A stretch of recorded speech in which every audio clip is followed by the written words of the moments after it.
지난번 시간에 이어서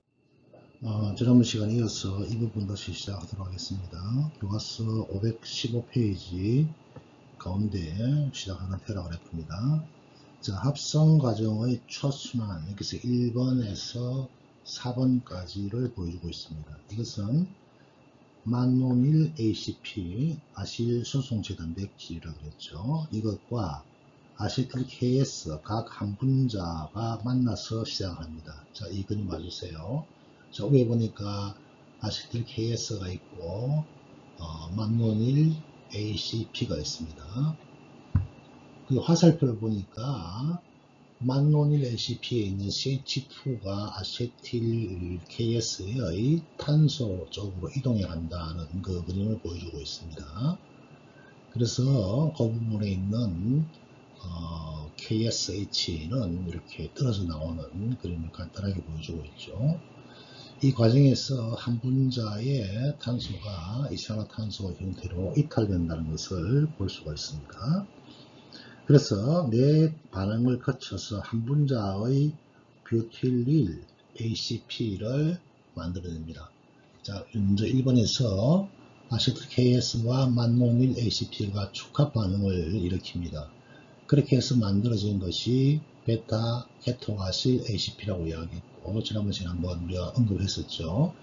여기에 이제 H가 두 개가 빠져나가는 환원 과정을 거쳐서 D3 하이드록시 아실 ACP가 만들어지고, 여기에서 물 분자 하나가 빠져나가고, 보라색으로 되어 있는 부분이죠. 저기 무슨 색이죠? 황토색으로 되어 있는 부분, 그 부분에서 빠져나가죠. 탈수화 반응이죠. 그러니까. 그래서 만들어진 것이 트랜스 델타 2 NO일 ACP라고 하는 것이 만들어지고요.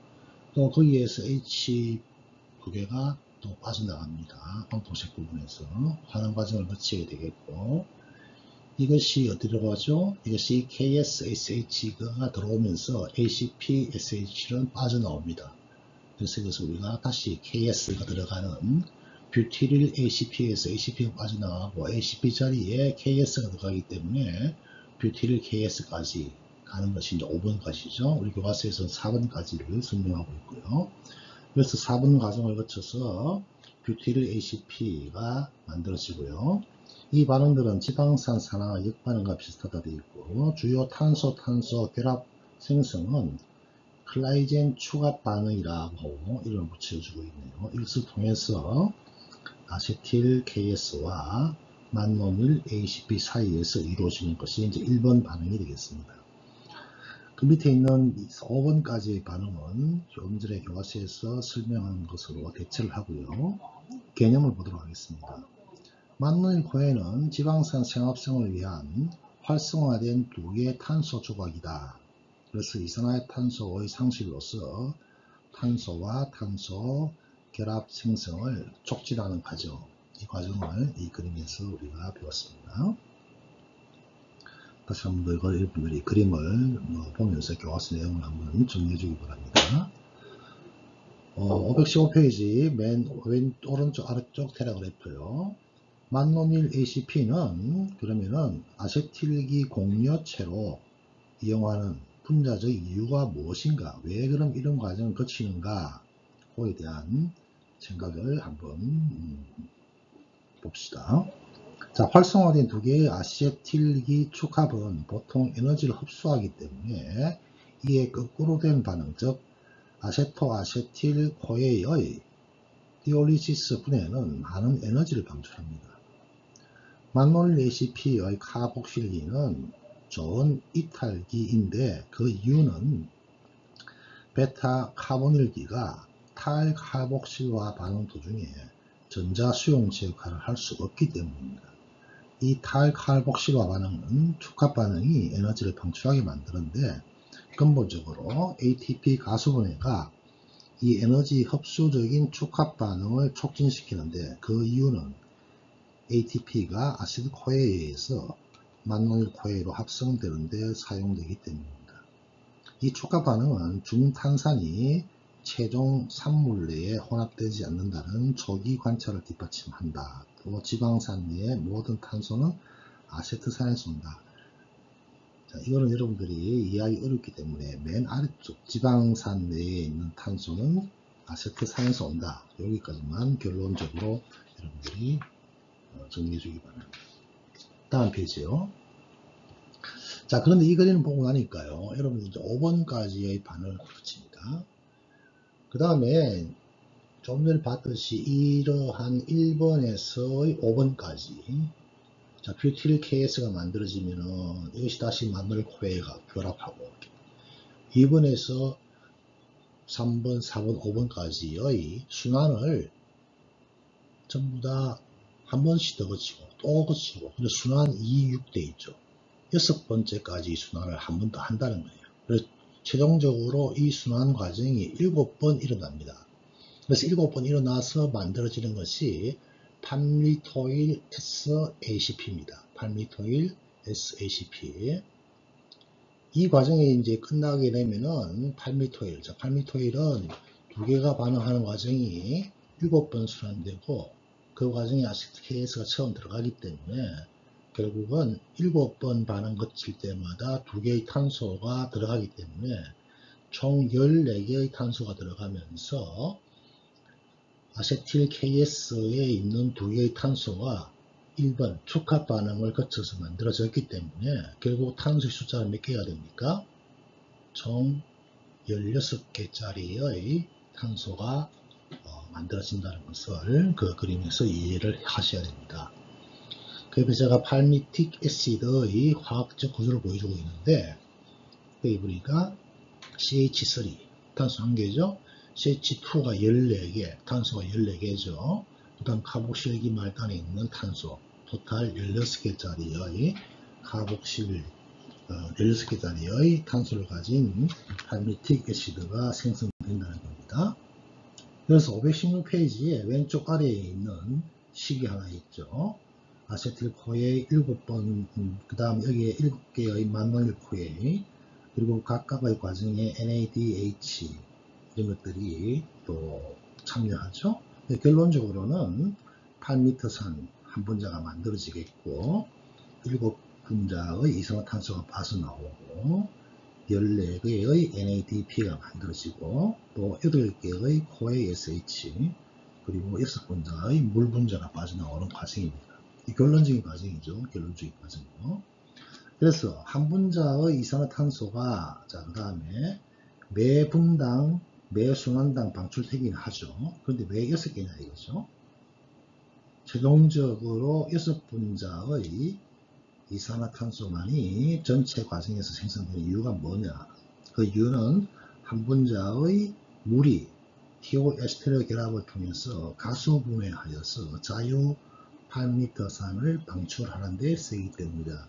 자, 이 회로에서 6번 맨 마지막 단계에 물분자가 하나 사용이 되기 때문에 최종 단계로 봐서는 전체적으로 봐서는 물분자는 6개가 생성되는 단계입니다.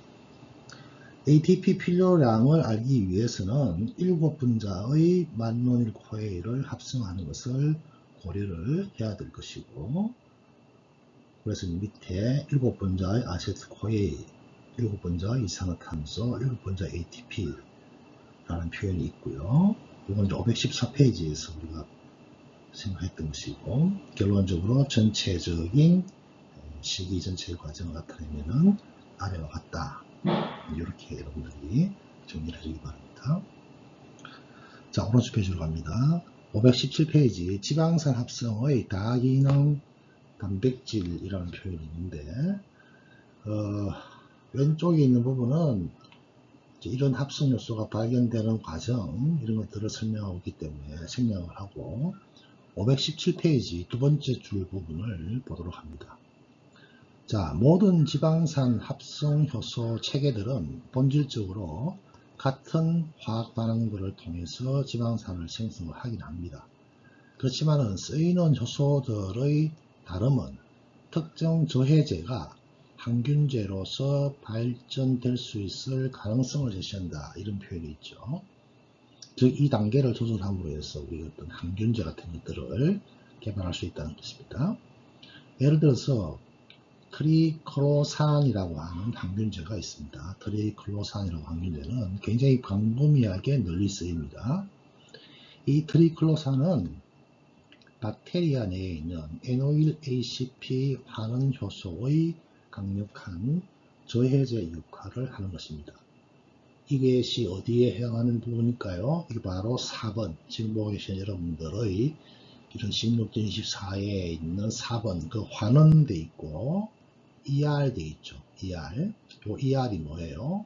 NO1-ACP 환원효소의 약어가 ER이 되겠습니다. 이 부분을 이 트리클로산이라고 하는 것이 선택적으로 강력히 저해한다는 것입니다. 그러면 어떻게 됩니까?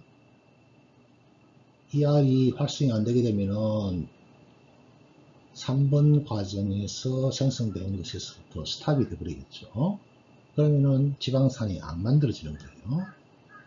그러면은 지방산, 특히 이제 세균 같은 경우에는 지방산이 세포벽을 구성하는데 굉장히 필요한, 굉장히 광범위하게 필요하기 때문에 세균의 성장이 저해가 받습니다. 세균의 성장은 저해를 받습니다. 자, 어디서 여러분들이 이런 트리클로산을 만날 수 있느냐 하면은, 여러분들이 집에서 쓰는 굉장히 다양한 제품에서 만날 수가 있어요. 그런데 안타깝게도 이 트리클로산의 광범위한 사용자, 그 치약이라든지 기드량이 탈취제라든지 항균 비누, 그 다음 플라스틱 요리용품 같은 하는 이러한 가정용품 등은 대장균이나 황색포도 상규균, 그 다음에 농농균, 살모넬라균을 포함한 이런 박테리아를, 트리클로산을 정하게 만들게 됩니다. 그래서 약제 내성이 이제 할수록 하나 문제가 되는 것입니다. 그래서 이것들은 항생제 내성과 관련되어 있는데요. 트리클로산을 좀 더 구체적으로 보기 전에 이 그림을 보면서 한번 정리를 하도록 합니다. 자, 이 그림은 지방산 합성 과정에서 AMPK라고 하는 AMP, 자, AMP는 뭐죠? ATP에서 인산기가 2개 떨어져 나간 거예요. ATP에서 하나 더 떨어져 나갔죠. 그래서 에너지가 거의 고갈된 상태의 장유물입니다. 그래서 이러한 AMP에 의해서 활성화되는 단백질을 인산화시키는 요소입니다. AMP에 의해서 액티베이트 되는 프로테인에다가 인산기를 붙여주는 요소. 그래서 AMP Activated Protein Kinase라고 해서 AMP라고 합니다. AMP. 이 그림에서 왼쪽 위에 있는 그림 보게 되면은, 자, 거기서 ATP가 소비가 되고 AMP가 많아지면은 뭐가 활성화된다는 거예요? AMPK가 활성화된다는 것을 보여주고 있습니다. 거기에 비해서 ATP가 우리 체내에 많이 있을 경우에는 AMPK의 활성을 떨어뜨려줍니다. 다시 말해서 우리 몸의 상태에서 에너지가 고갈되었다는 신호, 즉 ATP가 고갈되었다는 신호에 의해서 활성화되는 것이 AMPK라고 하는 것입니다. 자, 그럼 AMPK가 활성화되었다, 즉 에너지가 고갈 상태가 되었다, 영양 공급이 제대로 되지 않았다, 이렇게 생각할 수가 있겠죠. 그래서 이 슬라이드에서 내가 AMPK는 뉴트리언트 센서 이렇게 표현을 했습니다. 자, 그 그림에서 지금 파란 하늘색 같은 것을 보여주고 있습니다. 하늘색을 보여주고 있는데요. 이 하늘색이 이제 푸드 인테이크와 혹은 이 푸드 인테이크에 되지 않아서 말초 조직의 에너지가 제대로 되지 않는, 전달되지 않는 과정을 보여주고 있는데, 오른쪽에 보니까, 자, 글루코스가 시트레이트 아시트코에로 만들어지는 거, 그 다음 마놀코에로 만들어지는 거, 이 마놀코에가 지방산으로 만들어지는 과정을 보여주고 있고, 아세틸코에에서 마놀코에로 될 때 아세틸코에 카복실레이즈가 필요했죠. 그런데 우리 몸에서 AMPK가 많아지게 되면은 아세틸코에 카복실레이즈라고 하는 효소 단백질의 인산화를 이렇게 막아주게 됩니다. 막아주게 돼요. 그렇게 되면 ACP가 어떻게 됩니까? ACP가 제대로 작동을 하지 못하게 됩니다. 그러면은 ACP가 작동하지 못하게 되면 뭘 만들지 않죠? 만노일 코일을 못 만들고 지방산 합성 과정이 차단되는 거예요. 그럼 어디로 갑니까? 아시드 코에는 에너지 대사인 시트르산 회로로 들어가서 전자전달을 거쳐서 ATP를 만들어냅니다. 자, 다시 한번 생각합시다. 우리 몸에서 아시드 코에는 글루코스에서 오든 지방산에서 오든지 간에 에너지의 자원으로 사용돼요. 그래서 에너지가 넘칠 경우에는 아시드 코에가 ACP의 작용을 받아서 만노일 코에로 만들어지고 지방산으로 가요. 그 과정에서 관여하는 것이 ACP라고 하는 아시틸 코에 카복실레이즈였죠. 이 ACP라고 하는 효소를 제어하는 카이네이즈가 AMPK라고 하는 거예요. 다시 말해서 ACP라고 하는 카복실레이즈 효소는 인산화가 되면은 그 효소 활성이 억제되는 거예요. 자, 어떤 경우에는 인산화가 돼야지만 효소 활성이 증가하는 경우가 있고, 또 어떤 경우에는 인산화에 의해서 효소 활성이 저하되는 경우가 있는데, 이 ACP는 인산화에 의해서 효소 활성이 저하되고, 이것을 인산화시키는 것이 AMPK라고 하는 카이네이즈 효소입니다. AMPK가 그러면 어떻게 활성화되느냐? 에너지가 고갈된 상태, 즉 AMP가 많아지는 뉴트리언트 센서가 작동할 수 있는 환경에서 AMPK가 활성화됩니다. 그러면은 만노일 코에이 쪽으로 가지 않고 아시드 코에이가 에너지 대사를 위한 기질로 사용된다는 것을 이 그림에서 보여주고 있고요. 자, 여기 바로 이제 좀 전에 언급했던 트리클로산이라고 하는 것입니다. 트리클로산. 우리 특히 이제 치약 성분 이런데 굉장히 많이 들어가 있어요. 많이 들어가 있는데 방금 우리 교과서에서도 사용하듯이 이것을 자꾸 사용을 하다 보면은 ACP가 하는 역할이 아까 NO1 ACP 환원 요소를 막아주는 역할을 한다고 했죠. 처음에 이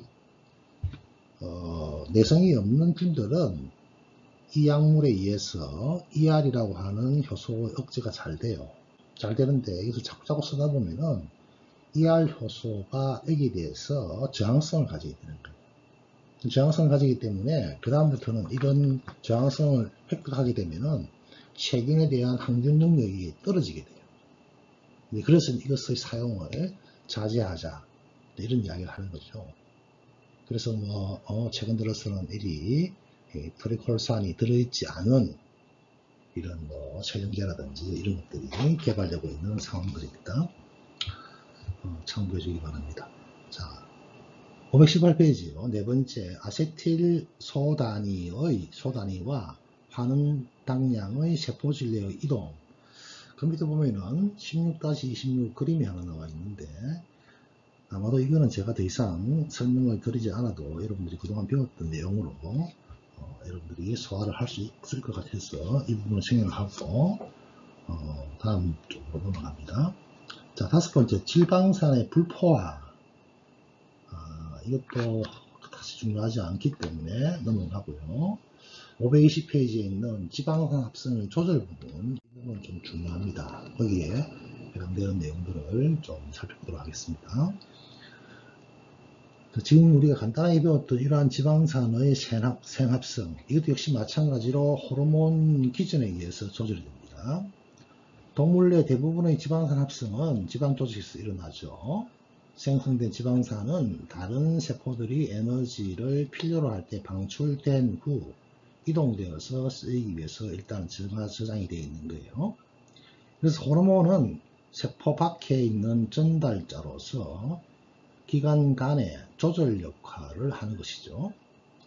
지금 보고 있는 그림 16-28 그림은 동물세포 내 지방산 합성 조절의 주요 효과들을 요약해 놓은 그림입니다. 자, 인슐린은 지방과 간 조직 내에서 지방산 합성과 저장을 촉진하기 위해서 작용하고요. 그 중에 한 효과는 글루코스 수용체를 원형질 막으로 이동시켜 세포 안으로 글루코스 유입을 증가시키는 것입니다. 자, 여기까지 하고 이 그림을 한번 보도록 하겠습니다. 자, 이 그림 보니까 피거리전대에서 동물세포 내 지방산 합성의 조절이다 이렇게 되어 있어요. 제일 위에 그림을 한번 볼까요? 그래서 세포 내 공간, 세포질이 있고요. 세포 외 공간이 있습니다. 이 세포 외 공간은 이제 혈관, 혈액 이런 것들이 있는 매트릭스 부분이 되겠죠.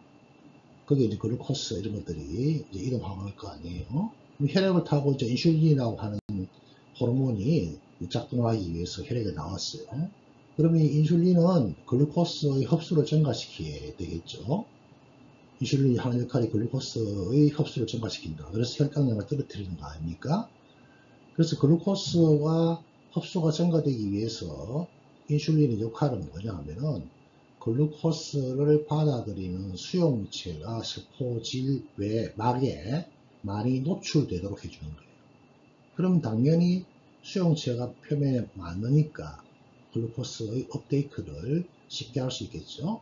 그렇게 되면 이제 글루코스가 들어와요. 그럼 여러분 배웠다시피 해당 작용을 통해서 피로부살이 만들어지고 아세트코아가 만들어지는 것까지 거기에서 보여주고 있고, 자, 거기 보니까 PDH라고 하는 것이 있습니다. 피루베이트에서 아세틸코아로 가는 피루베이트 디하이드로게네이즈 이런 것들이 배웠던 것입니다. 자, 마이토콘드리아에서요, 이 PDH가 활성화되기 위해서, 자, PDH는 거기 보니까 PDH, 제가 빨갛게 원으로 P 인상기를 붙여놨네요. 이 PDH라고 하는 것은 인산화가 되면은 이 역시 마찬가지로, 자, 앞에 시간에 우리가 ACP가 인산화되면은 비활성화 상태다 그랬죠. 이 PDH 역시 마찬가지로 인산화 형태에서는 활성이 저하된 상태입니다. 근데 인슐린의 양이 증가되게 되면은, 이것이 인산화가 떨어져 나가요. 이 인산화가 떨어져 나가는데 관여하는 것이 PDH 인산분해 요소입니다. 그럼 인산기가 떨어져 나가는데 이 과정에서 또 필요한 것은 칼슘이라는 것을 여러분들이 이 그림에서 알 수가 있어야 돼요. 그렇게 되면 이제 PDH가 활성화되겠고, PDH가 아세트코에인을 만들겠죠. 그럼 아세트코에인은 시트르산 합성 요소에 의해서 시트르산이 만들어지겠죠. 그럼 이 시트르산은 지방산 합성을 하기 위해서 세포막으로 빠져나와서 시트르산 분해 요소가 아세틸코에인을 만들어내고, 이 아세틸코에인가 ACC의 작용에 의해서 마누엘코에인을 만들어내고, 이 마누엘코에인은 아까 우리가 순환하는 거 유호권 순환하에서 지방산, 아까 우리가 팔미틱 에시드를 봤었죠. 그것을 만들어낸다는 거예요. 자, 그럼 핵심적인 내용은 뭘까요? 일단 PDH가 활성화되기 위해서는 인슐린과 같은 호르몬의 양이 증가되어야 된다는 신호가 있어야 되고, 인슐린의 이 양이 증가되는 신호는 시트르산 분해 요소를 활성화시키는 신호로도 작용한다는 것이고, 또 ACC의 활성을 증가시키는 신호로서 작용을 또 한다는 거예요. 그에 비해서 AMPK는 뭡니까? AMPK, 프로테인 카이네이즈 A는 ACP를 인산화시켜서 이놈의 활성을 막아주는 데 관여해요. 그 다음에 우리 효소 배울 때 효소의 작용에서 최종 산물이나 중간 산물들은 그 앞 단계의 효소의 활성을 막아서 더 이상 만들지 말아라고 하는 신호를 내린다 그랬죠. 그래서 지방산 토해가 계속 많이 축적이 되면은, 필요 이상을 많아지게 되면은 더 이상 만들지 말라는 신호가 역시 마찬가지로 ACP에 전달이 됩니다. 그래서 ACP, 아세틸코에 카복실레이즈는 알로스테릭 효과 조절을 통해서 단백질 인산화를 통해서, 알로스테릭 조절 효과와 단백질 인산화 활성을 통해서 이것이 조절된다. 그것이 핵심적인 내용이에요. 자, 우리가 입체성 조절, 알로스테릭이라고 하는 내용, 거기에 한 번 더 요약을 해서 정리를 해놨습니다. 생화학에서 활성 물질들이 효소나 다른 단백질의 활성 부위가 아닌 다른 자리에, 말 그대로 다른 자리 요소죠, 결합하여서 조절을 하는 것을 의미합니다. 그래서 효소나 단백질의 반응을 촉진시키는 활성 물질을 다른 자리성 활성인자 혹은 이제 반대인 경우에는 저해인자 이렇게 부르고 있죠. 여기 관여하는 효소가 관여한다면 그 효소가 바로 알로스테릭 효소 이렇게 표현을 할 수가 있을 것입니다. 다시 교과서로 갑니다. 다시 교과서로 가세요. 시간이 좀 지났네요. 잠깐 쉬었다가 시작하도록 하겠습니다.